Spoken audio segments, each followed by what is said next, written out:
আসসালামু আলাইকুম প্রিয় দর্শক, আপনারা সবাই বোধহয় এর মধ্যে জেনে গেছেন যে ডক্টর মোহাম্মদ ইউনূস আমাদের প্রধান উপদেষ্টা বিবিসি বাংলাকে একটা সাক্ষাৎকার দিয়েছেন এবং এই সাক্ষাৎকারটা আজকে বিবিসির পেজে প্রচার করা হয়েছে এবং তার কিছু কিছু অংশ বিভিন্ন পত্রিকাতেও এর কিছু কিছু অংশ নিয়ে রিপোর্ট করা হয়েছে। আমি খুব আগ্রহ নিয়ে এই সাক্ষাৎকারটা দেখা শুরু করেছিলাম। উনি যে কথাগুলি বলেছেন সেখান থেকে আমরা কী পেলাম এটা নিয়ে আমি একটা ছোট মূল্যায়নের মতো করতে চাচ্ছি। প্রথমত আমি বলে নিই, আমি এই সাক্ষাৎকারটা দেখে ওনার বক্তব্য শুনে আমি মোটামুটি আশাহত হয়েছি, হতাশ হয়েছি। আমার কাছে মনে হয়নি যে উনি বোধহয় দেশের খুব একটা খোঁজ খবর রাখেন, অথবা উনি তো রাস্তায় রাস্তায় হেঁটে হেঁটে খবর নেবেন না। ওই যে খলিফা ওমরের মতো রাতের বেলা হেঁটে হেঁটে খবর নেবেন, এটা তো ওনার কাছ থেকে আমরা প্রত্যাশাও করি না, এটা তো হওয়া সম্ভবও নয়। তবে যারা ওনার কাছে খবরগুলি পৌঁছান তারা বোধহয় প্রচুর সেন্সর করে পৌঁছান। তারা বোধহয় ওনাকে বলেন না যে দেশে আসলে কি হচ্ছে, এবং প্রধান উপদেষ্টা হওয়ার কারণে উনি মনে হয় আলাদা একটা জগতে চলে গেছেন, যে জগতে এবং আমাদের জগৎ সাধারণ মানুষের জগতের মধ্যে উঁচু একটা দেয়াল তৈরি হয়েছে। সেই দেয়ালের ভেতর দিয়ে উনি তাকিয়ে কিছু দেখতেও পান না, এবং দেয়ালের এপারে ওনার আশাও হয়ে ওঠে না, এবং যারা যাদের উপর দায়িত্ব দিয়েছেন দেশ সম্পর্কে খবর নেওয়ার জন্য তারাও মনে হয় ঠিকঠাক মতো ওনাকে খবরগুলো পৌঁছান না। কী কারণে আমার মনে হলো, উনি কতগুলি কথা বলেছেন যে কথাগুলোর সঙ্গে বাস্তবতার কোনো মিল নাই, এবং উনি যদি দিনের দৈনিক পত্রপত্রিকাগুলি পড়তেন তবুও উনি কিছু কিছু খবর, আমি অবশ্যই স্বীকার করতে আমার দ্বিধা নাই, আমি লজ্জার সঙ্গে স্বীকার করছি, আমাদের দেশের মিডিয়াগুলো মানে মেইন স্ট্রিমের যে মিডিয়াগুলো মানে কনভেনশনাল মিডিয়া যেগুলো আছে, আমি সোশ্যাল মিডিয়ার কথা বলছি না, পত্রিকা যেগুলো আছে, টেলিভিশন যেগুলো আছে, এগুলো না একটা অদ্ভুত চরিত্র। এই সাংবাদিক যে চরিত্রগুলো আমার কাছে খুব অদ্ভুত লাগে। তারা নিজেরা নিজেদেরকে সেন্সর করা শুরু করেছে।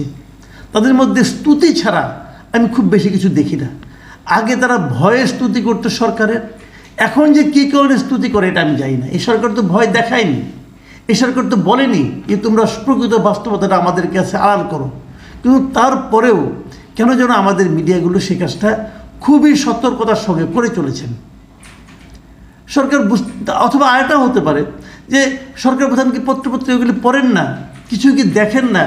একটা ওনার তো নিজেরও একটা ফেসবুক পেজ আছে, আমি জানি। উনি যখন বিপদগ্রস্ত ছিলেন, মানে হাসিনারা বলে ওনার ফেসবুক পেজে আমি আমার ভিডিও কেউ শেয়ার করতে দেখেছি। কারণ আমি তখন মানে হাসিনার যে আচরণগুলি ওনার প্রতি ছিল তাতে আমি খুবই মানে তীব্র প্রতিবাদ করেছি। তখন আমি আমার মতো করে প্রতিবাদ করেছি, উনি সেগুলোও শেয়ার করেছেন। এই যে ওনার থেকে সোশ্যাল মিডিয়াও একটা পেজও আছে। উনি তাহলে কি ওনার কাছে এগুলো সমস্ত নোটিফিকেশনগুলো আসে না, দেখেন না? যে কথাটা কি, যেমন ধরুন উনি অপরাধ দিয়ে বললেন, উনি একদম নির্দ্বিধায় মানে একটা নির্জলা একটা ভুল তথ্য দিলেন। বললেন কি অপরাধের পরিমাণ মোটেই নাকি বাড়েনি। এটা কি কেউ মানবে? এই দেশের যারা রাস্তায় চলাফেরা করে কেউ কি বলবে যে অপরাধের মাত্রা কিছুই বাড়েনি? উনি কিন্তু বলে গেলেন। উনি কী বলেছেন শোনেন। ওনাকে যখন জিজ্ঞাসা করা হলো যে আইন শৃঙ্খলা পরিস্থিতির অবনতি হয়েছে, উনি চট করে একটু বিরক্তি হলেন। উনি বললেন অবনতি কোন পয়েন্ট থেকে হয়েছে, মানে উনি পুরো প্রতিবাদ করলেন। ওই যে আগে যেরকম হতো না, আসাদুজ্জামান কামাল সাহেব বলতেন যে কোনো সমস্যা হয় নাই, ওই ভঙ্গিতে বললেন যে অবনতি কোন পয়েন্ট থেকে হয়েছে এটা বলতে হবে তো আমাকে। আপনি বলছেন অবনতি হয়েছে, কোনো রেফারেন্স পয়েন্ট থেকে, কোন রেফারেন্স পয়েন্ট থেকে অবনতি হয়েছে সেটা না দিলে তো আমরা বুঝতে পারবো না। মানে উনি বুঝতেই পারছেন না যে দেশে আইন শৃঙ্খলা পরিস্থিতির অবনতি হয়েছে। এটা তো একটা ভয়ঙ্কর তথ্য আমাদের কাছে, যে আমাদের প্রধান উপদেষ্টা জানেনই না দেশের আইন শৃঙ্খলা পরিস্থিতির অবনতি হয়েছে। দুদিন আগে মানে একটার পরে একটা কয়টা ঘটনার কথা আমি বলবো। যদি আইন শৃঙ্খলা পরিস্থিতির অবনতি নাই হতো তাহলে রাত 3টার সময় আপনার স্বরাষ্ট্র উপদেষ্টা মিটিং করে নাকি, এই খবর আপনি জানেন না? আমার তো মনে হয় উনি এটাও জানেন না। তো এই যদি হয় বাস্তবতা, তাহলে আপনি কী বলবেন? তাহলে তার কিছু বলার থাকে না। আবার দেখুন, আমি আরেকটা পয়েন্টে আসি। ওনাকে যখন জিজ্ঞাসা করা হচ্ছিল যে আপনি কি মনে হয় আপনি এ পর্যন্ত কতটা পরিবর্তন করতে পেরেছেন এবং এই পরিবর্তনটা কতটুকু ইতিবাচক হয়েছে দেশের, আপনি যে 6-7 মাস ক্ষমতা দায়িত্বে ছিলেন কী করলেন? উনি বলতেছেন কি যে আমরা একটা ধ্বংসাবশেষ থেকে এসেছিলাম, তার নতুন চেহারা এসেছে, ভেসে উঠেছে যে আমরা অর্থনীতিকে সহজ করেছি, দেশে বিদেশে আস্থা অর্জন করেছি। উনি বলছেন যে দেশের অবস্থা খুব ভালো, দেশের জনগণ কি তা মনে করে? ডক্টর ইউনূস, আপনার কী মনে হয়? আচ্ছা বাদ দেন, আপনি দেশে বিদেশে খুবই আস্থা অর্জন করছেন, বিদেশের কথা বলতে পারবেন না, ওটা আপনি বলতে পারবেন। দেশে কি আপনি আস্থা অর্জন করছেন? আপনি নিজে একটু জরিপ করে দেখেন না, এই দেশের মানুষের কাছে আপনার অবস্থানটা কোথায় এখন? এই দেশের মানুষ আপনার উপর কতটুকু আস্থা রাখে একটু চেক করে দেখেন। জাস্ট আপনাকে রিকোয়েস্ট, আপনি যে কোনো একটা বেসরকারি সংস্থা দিয়ে একটা জরিপ করান, দেশের মানুষ এখন আপনার সম্পর্কে কি বলে আর 6 মাস আগে কি বলতো।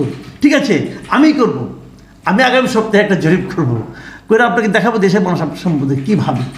এবং আমি ধারাবাহিকভাবে প্রথম কয়েক মাসের জরিপ করেছি, কিন্তু আমি ধারাবাহিকভাবে আপনার গ্রাফ করে দেখিয়ে দেবো আপনার অবস্থান কোথায় দেশের মানুষের কাছে।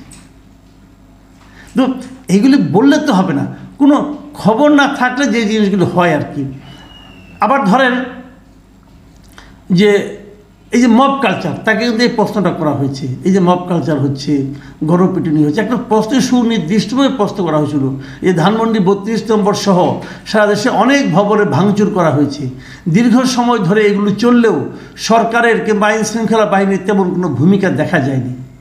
এই প্রশ্নে উনি একটা লম্বা উত্তর দিয়েছেন, কিন্তু মূল পয়েন্টেই বলেন নাই যে কেন হয় নাই।